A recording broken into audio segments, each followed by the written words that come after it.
നമസ്കാരം. ഓണത്തിന്റെ വർക്കുകളൊക്കെ ഇവിടെ ഗംഭീരമായിട്ട് നടന്നുകൊണ്ടിരിക്കുന്നുണ്ട്. അതിന്റെ ഇടയിൽ ഒരു ചെറിയ വിഷമമുള്ള കാര്യം വന്നു. അപ്പൊ അതുകൂടെ പറയാമെന്ന് വെച്ചിട്ടാണ് ഈ വീഡിയോ ചെയ്യുന്നത്.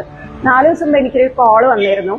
അതില് പ്രിന്റഡ് സാരീസിന്റെ ഒരു ഹോൾസെയിൽ ഡീലറാണ് സംസാരിച്ചത്. സത്യം പറഞ്ഞാൽ ഇതുവരെയും പ്രിന്റിംഗ് സ്റ്റാർട്ട് ചെയ്തിട്ടില്ല, അങ്ങനത്തെ സാരികൾ സെയിൽ ചെയ്യുന്നില്ല എന്ന് ഞാൻ പറഞ്ഞിട്ടുണ്ടായിരുന്നു. അപ്പൊ അദ്ദേഹം പറഞ്ഞു പുതിയ ഒരുപാട് പ്രിന്റ്സ് വന്നിട്ടുണ്ട്, വാട്സപ്പ് ചെയ്തിട്ട് മാം ഒന്ന് നോക്കിക്കോളൂ എന്ന് പറഞ്ഞു. ഞാൻ കോള് ഹോൾഡ് ചെയ്തിട്ട് വാട്സപ്പിൽ നോക്കുമ്പോൾ സപ്തവർണ്ണയുടെ തന്നെ പെയിന്റിംഗ് ഡിസൈൻസ് ആണ് ഇദ്ദേഹം അത് പ്രിന്റ് ആക്കിയിട്ട് വന്നിട്ടുള്ളത്. ഞാനടക്കമുള്ള ഒരു കൂട്ടം കലാകാരന്മാരുടെ ഒരുപാട് നാളത്തെ പരിശ്രമമാണ് ഒരു ഡിസൈനായി പുറത്തു വരുന്നത്. അപ്പൊ അത് മറ്റൊരു സ്ഥലത്ത് പ്രിന്റ് ആയിട്ട് വരിക എന്ന് പറയുമ്പോൾ ഉണ്ടാവുന്ന എന്റെ ഒരു മാനസികാവസ്ഥ ചിന്തിച്ചാൽ അറിയാലോ.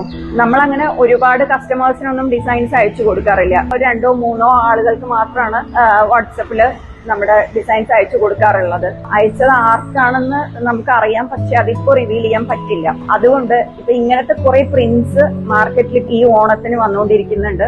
ഓണം എവിടേക്കാണോ സെലിബ്രേറ്റ് ചെയ്യുന്നത് അവിടേക്കും ഈ പ്രിന്റുകൾ വന്നിട്ടുണ്ടാവും. ഈ സാരി വിപണിയിൽ വന്നിരിക്കുന്നത് നമ്മുടെ ബ്രാൻഡ് നെയിമും നമ്മുടെ ഡിസൈൻസ് ഉപയോഗിച്ചാണ്. അതുകൊണ്ട് തന്നെ ഇത് സപ്തവർണ്ണയുടെ പ്രോഡക്റ്റ് ആണെന്ന് ആരും തെറ്റിദ്ധരിക്കണ്ട.